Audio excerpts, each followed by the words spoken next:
if you would have some specific questions, maybe I can, for now, we can just maybe look at the developer tools, because this is where we started, right?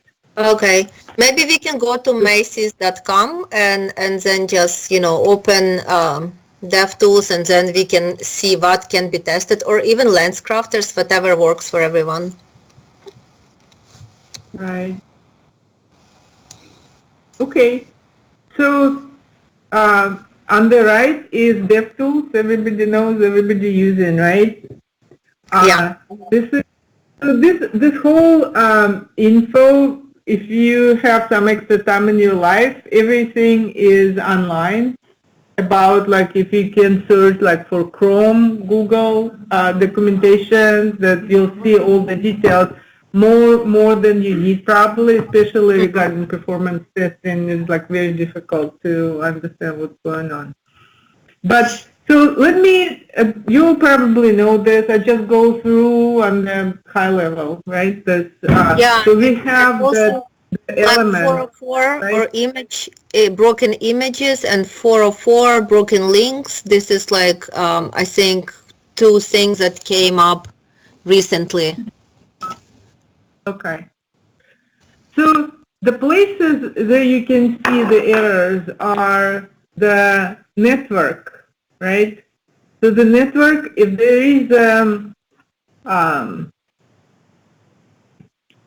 let's talk about this network tab in general, right? So we have the network, and you can see this on the top, reserve log and disable cache. These are 2 check boxes that kind of permanently tell you. It's up to you how you want to do it, right? What do they do? Reserve log, if you have it checked, then this log will maintain when you go from page to page, right? So say, for example, we click on it and go to schedule exam, right? So you can see that the log had the stuff from the previous page, right? So this is, say this is schedule exam. Let's go back, browse eyeglasses. Sorry, Svetlana, is it possible to zoom a little bit more? Because for some reason on Teams, it's really small, the text. Yeah. I don't think this stuff zooms if I do. Okay. Yeah, that's fine. It's okay. Let me see. It should be. If not, then it's fine. Don't worry. Can you? Oh, yeah. It just slow happened. Yeah, that's fine. Thank you. This is good sign? Okay. Yeah. Yeah, this is good. Can you make that full screen? I mean, that is possible. What's possible? The full screen. Make it full screen. What, this tab? No. I think this is fine, Bala. So we can see when we... Come on, yeah, Bala, don't be too picky. So I am fine. Okay. So why this checkbox preserve log is helpful? So when your page refreshes, right, you lose all the login information that was happened before, right? So sometimes you click, it goes to another page, and then it does redirect to the 3rd page. So you will see in this log, you'll see only the 3rd page. You wouldn't see the redirect, right? And you'll think, oh, there was no redirect, there is a page. But in reality, it was, but you just didn't see it. So if you suspect that there is some kind of situation like this, about some redirect being hidden, you check this thing, and it maintains the log of loading files from page to page to page. Right? This is what it does. Disable cache. Sorry to interrupt you, just a quick question. So we had few times the instance when, for example, we have a link on a page and then it's programmed to one category ID, but then when we click on a link, we see totally different page. Would that be the case? That's probably the case, right? Because when you click on the link, it goes to somewhere, then it's redirected, right? Yeah. And Yeah. to your final page, and you see only the final one. Yes, and Do you then have we're an example yeah, now so we can test and see? okay, okay, thank you. So in general, you don't want this probably checked only for the scenarios, or sometimes you need some kind of statistics, maybe among multiple pages or something, right? So disable cache is, it doesn't work like 100% for all caches always, but in general, if you click it, then when your page is loaded, it will use whatever caching is specified for those URLs, right? So if it says that do not bring the new content, use the local cache, then it will use it from the local cache. But if you have disable cache disabled, that you'll see this 200, which means that it's a new request all the time. And it wouldn't be loaded from cache. So let me, for example, disable this stuff and load this page again, see if we see any difference. See? See all these things, right? 3 or 4, this SL images. So this status means that it wasn't loaded from the net again. It used it from the cache. Let me disable this. So now if I enable it, then we don't see those 3 or 4s. We see them loaded again. See pending, so it's still sitting there trying to reach out, slowly loading because our network is very slow today. This is what happened. So for you guys, you probably need, like, strictly speaking, test for both scenarios, right? Because when users use it, they do not disable cache normally. Only developers do it. So they tested this cache stuff, right? But sometimes you need to disable cache, and you do it manually, right? You say here, hard reload, empty cache and hard reload. But you just you can disable cache here, and then you don't have to do hard reload. In some cases, though, it does not work. Like sometimes browser has something caches very hard, and it's very difficult to get rid of it. And so in this case, you have to go through these things here and clear cache. I don't remember where it is. Yeah. So you'll have to go and clear cache and cookies and everything this way. So now, if we, this is network tab is also the tab where you see 404s. All 404s on red color, and this is not 404. This is just blocked by some reason, whatever. But could also cause the issue. Do we need to worry about those that blocked? What exactly does it mean? So you tag, those are Tilium tags, right? Oh, so this is something that is inserted dynamically. And usually our development, campaign development does not rely on the stuff being loaded through the Tilium tag. But you can let the developer know. I wouldn't create the defect, but I would tell them that, hey guys, this is what's happening. It can be environmental, can be, I don't know exactly. So when you click on this, right, it will open you the whole bunch of information about this request. A little unrelated question. In this case, once you see UTAG blocked, if Analytic runs report of this page right now, does it mean they will face the issue? Something won't show for them in the proper state? It's possible if something is loaded to this way that they're relying on, it may be, but I don't know. There's so many things that can happen here. Sorry. Yeah, no problem. So also when you click on it, you can see the response. This one, because this one was blocked, so there is nothing that is loaded here. So nothing to look at. But in general, if you click on something, you can see the response, right? Like this is what something, sometimes you need to compare that the data that display correctly, right? Then it is returned correctly. And this is where you would see the response for XHR request, right? For the dynamic request. Everybody knows XHR request? No?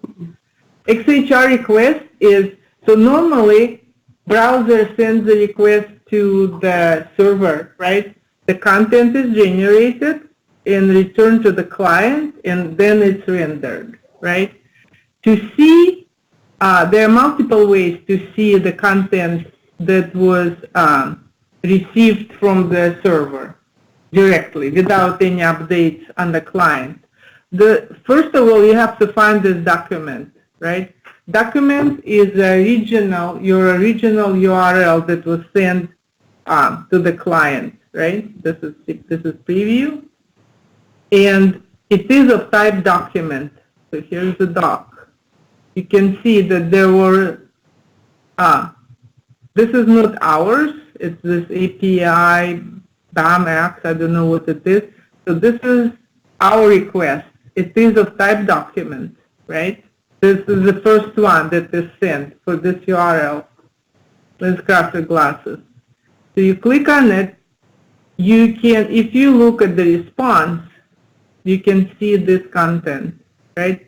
So this is HTML that was generated on the server and came to the client for rendering. This is what's being rendered. Where did I start with this? XHR. Oh, XHR, right.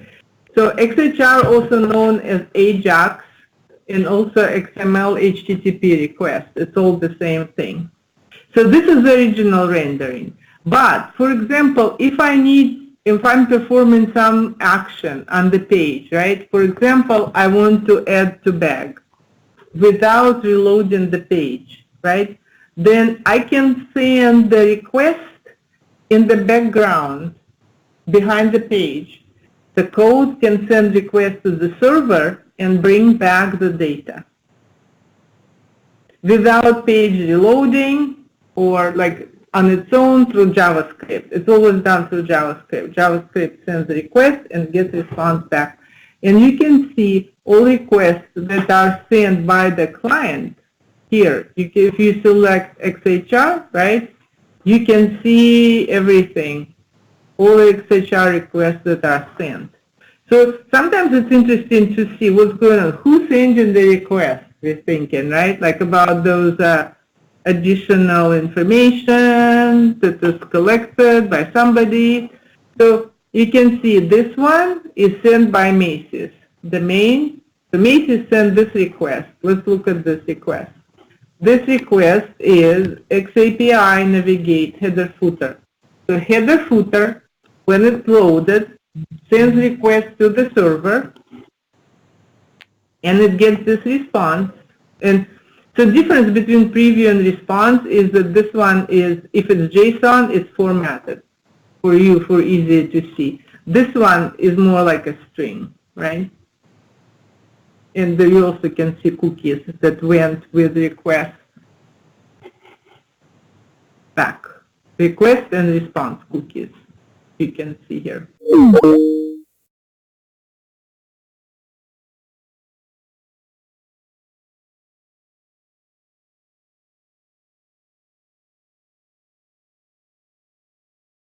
They had access. Looks like it still switches, right, that they're interested in, and they got this information. Then there's ATG services. I don't know what it is. This guys, this one, if you look at this, nothing here. US collector T-Leaf, right? You know the T-Leaf tool, right? So the TLEAF is something that JS uses. They, based on this information that is sent and it's stored, they can track user behavior in case of issues. And they can reproduce it and see what exactly the user was doing when some kind of issue happened. So this is this collector post. And a whole bunch of other stuff. So this is about the XHR. Is it more or less clear what it is? It's just getting the data from the server for whatever purposes we need. Posting it to the server or getting it without reloading the page. All these requests that happen without us knowing that they happen. Isn't that what API does? Yes. API uses XHR requests to do it often. So if we go back to all, we still don't see 404s. Do we have some links where we have 404s somewhere? So again, everything that is in red, so usually browser displays whatever the error response is in red. Usually it is a reason for concern. Something that is not in red, like 200, which is a normal response. There is also 301, 302 redirects. Those are, usually they are legitimate, unless it goes into a loop and everything gets broken, right? 400, usually errors related to either not found, like 404, or security 403, there's no permission, right? 500 is usually server errors, 500 something, like 503, 502 can be Mashery error. The request went somewhere, didn't get back, get lost somewhere. So those 400s and 500s will be displayed in red. So this is something that developers should look at. If this has happened, it's not necessarily an issue that would affect the page, but in ideal scenario, we shouldn't have any red, nothing in red. So this one, by the way, if you don't know, this is like Go Impulse. This is Akamai collecting performance data. Then it got blocked too for some reason. So this is the call that Akamai does to initialize the request. So this is the first one, first place. This one is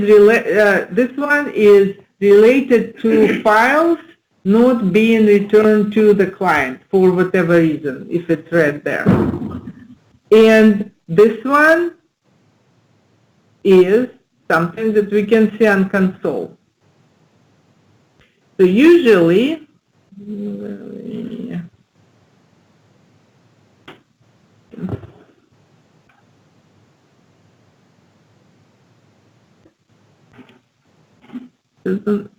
I'm trying to re-render it and it doesn't want to re-render. But anyway, so you see these are all kinds of exceptions and something that's happening. This is the errors in the log. All exceptions will be posted here, right?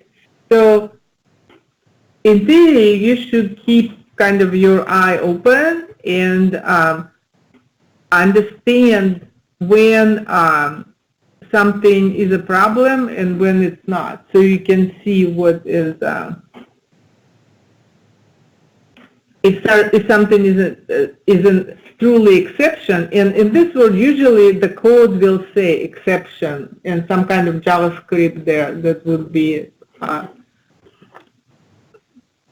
that tells some more or less what's going on. So the developer should know. There should be pages should have no exceptions what's going on. But in this case, we kind of ignoring this stuff, right? Because it's this double click and this GPM and the U tag and you name it, whatever those errors, it's kind of, it's not our code, it's not functional, looks like, so we just don't pay too much attention to that. Did I explain about the 404s or no? Ask questions.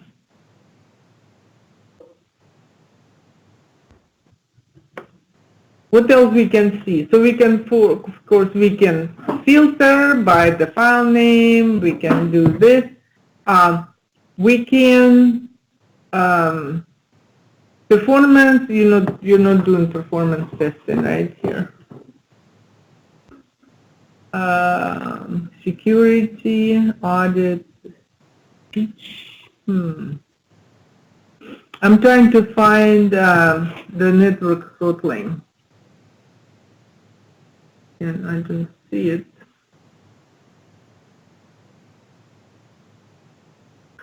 So this one, online, right? You put cursor over, it says throttling. So it allows you to control the speed of flow of the network. It doesn't control the speed of network, but it pretends to the browser as if it's accessing slower networks. So this one is actually important for you testing mobile. So if you, for example, say that this is slow 3G, right, and set it, and set, let's say, mobile user agent, do not preserve log, disable cache. So let's see how.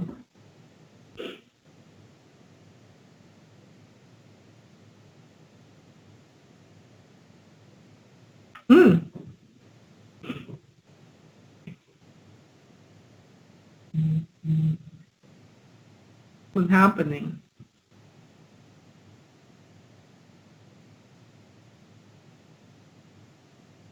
No glasses connecting.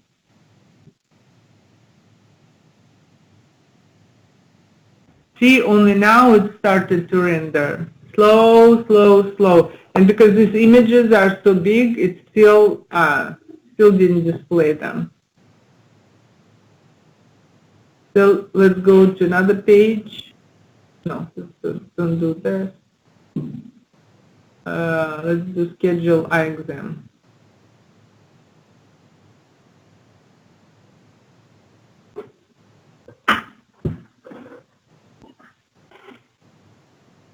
So you can see how slow it is. All requests are sent and it's still waiting for them to come back.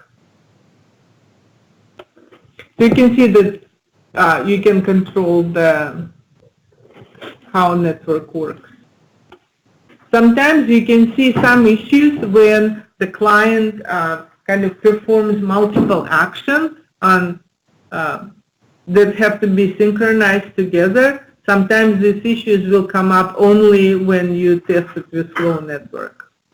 But usually, so we do not, I believe in Macy's, we do not require QE to do this type of stuff. So only when it's But in generally, you can control the network in terms of slowness. Yeah, this is how you set it up, right? So, for example, if you get if customers report some kind of error behavior, right, for the phone, for example, this is something to try, right? If customers see it, but we cannot reproduce it here, right?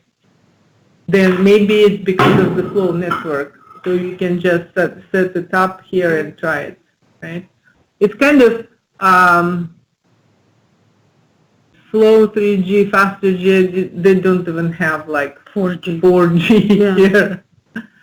But you can set custom. So if you know what you're setting, custom profile, you can set up whatever is speed needed. So this is. But how do you know what customer speed is? Oh, you don't. And even if we would want to log it, we cannot. There is no information on that because also it changes from minute to minute, right? When you're on the phone, it's fast here, behind the corner it's slow. So you don't know how it's going to be. And but this is something kind of just to keep in mind, right? But that sometimes if it's synchronization issue between different events, that maybe you should try to reproduce. Okay. Any other questions on this one? I think it's enough probably for... To summarize, most useful two tabs are console and network. Elements also. To detect the error. For us. Right. So here, if it's in the network tab, you will see if files are not loaded for some reason, right? Some files not loaded, they'll be in red. And if there are code errors, exceptions in the code or something happens, or console log is also, it goes to console. So you can see console here.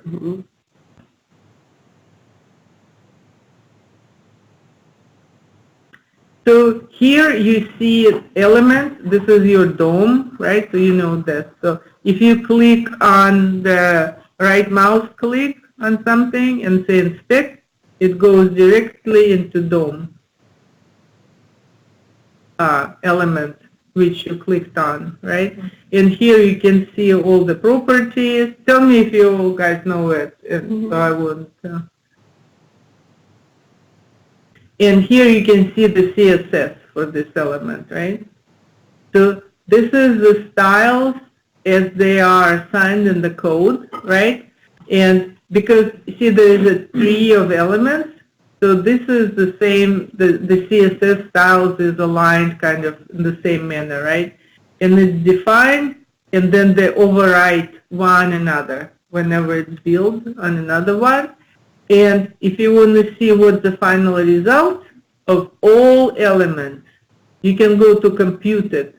So this is the result of applying all the styles, including default browser styles. So everything, all the properties, all the possible properties that are defined, they're listed here. And you can see the value, right?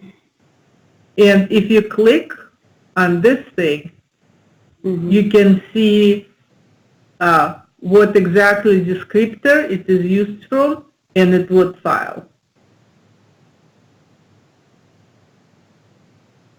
So if and you can click on this file and it will go there.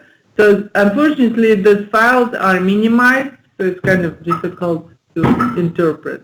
But if it's needed, then I don't know.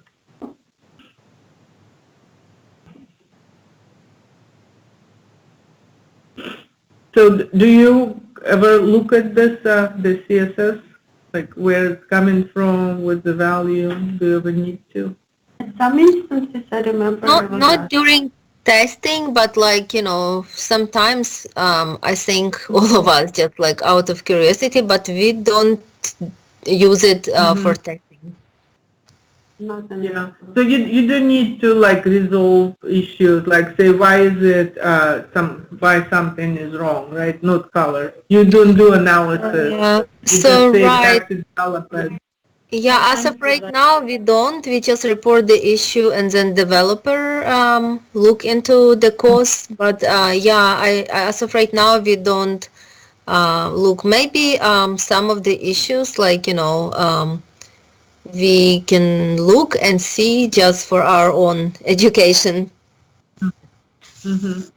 But Okay. yeah, right now we don't use it for testing. All right. So another thing that you can do in the console, you know that you can write JavaScript there directly, for example. It will be very helpful when you do automation testing, right? So I don't know, you know that Pluralsight has a class on Test Cafe? Yeah, we were looking at that class, yeah. Yeah. So I kind of looked at it. It's prerequisite is JavaScript for that, or so you have to understand the JavaScript a little. So you have to take the beginner JavaScript before you do that. But the last chapter is a studio, Test Cafe Studio. how to use it. That one looks very cumbersome to me, like really. I think that it's easier to write some JavaScript code than do that. So, The but I test don't know. cafe I kind of person, you said the test cafe? yeah. Mm-hmm. Yeah, we But haven't so had a chance to really look into everything. We just completed the installation as of right now. That's pretty much it. You have the studio installed, the Cafe Studio all of you? Okay. Yeah, So we I recommend you just to go there and see what is possible and how that works, because it's pretty much the same concept, right? yeah, yeah. Let's see. But so if you do it like this,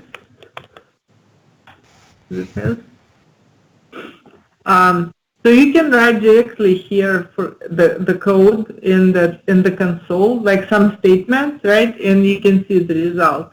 So for testing, automation testing, it's important to get selectors correctly, right? So you can go here and just see if your selector is right. So this one, we selected everything that has product stars, right? And you can see that there are lots of them, product stars. And say if we do something, you can repeat.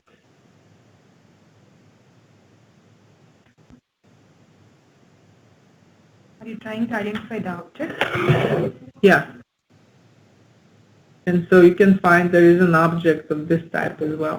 So you can just use it for quick testing to see if your object that you selected are correct in the console, if it's present in the code, or if your selector is right. So if I, for example, put what I say A. No, even A. Does it exist?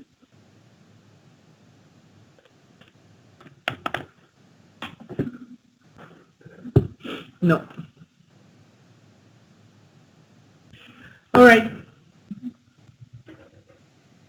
Are we good for today? Overwhelmed. Yeah, No, thank but you so much. but ask again. We have time, so I can go through this, right? You can just start clicking around, right? It's good time to practice. And see what's going on. Like, you cannot break anything if you click here. Even if you break something, it's going to be only in your browser, right? So you can also, for example, you can modify this content directly from HTML, right? So, for example, which one? That we do most of the time. You do? Yeah, I do. Okay. Change the font, change the color, increase the size. Yeah. Sometimes developers do. They come to us, oh, let me play Okay. does this look good to you? Is this okay? And then I send a screenshot to them, okay, this looks good, that looks good. So Yeah, we can okay. practice our coding skills here. Yeah.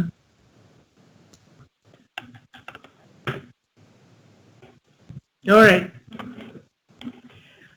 Okay. So, and guys, don't just ask questions, right? Like everybody will be happy to tell you what we know. If we don't know. Thank you, Svetlana. Yes.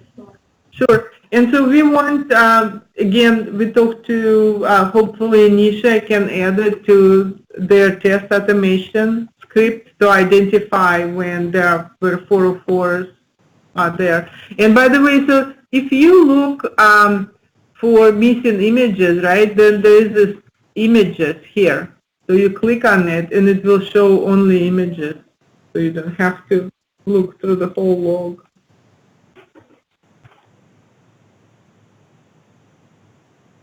And there is lots of information online about the browsers. Of course, it's targeted towards developers, but I'm pretty sure that the YouTube has lots of information also for you to look at. Okay? All right.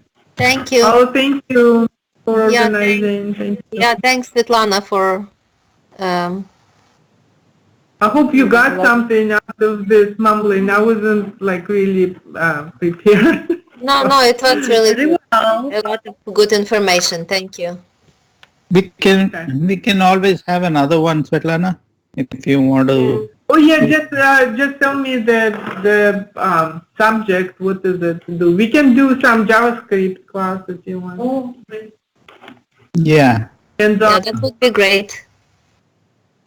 okay, let's do it. Yeah. Just let's schedule Appreciate it. something. I don't know.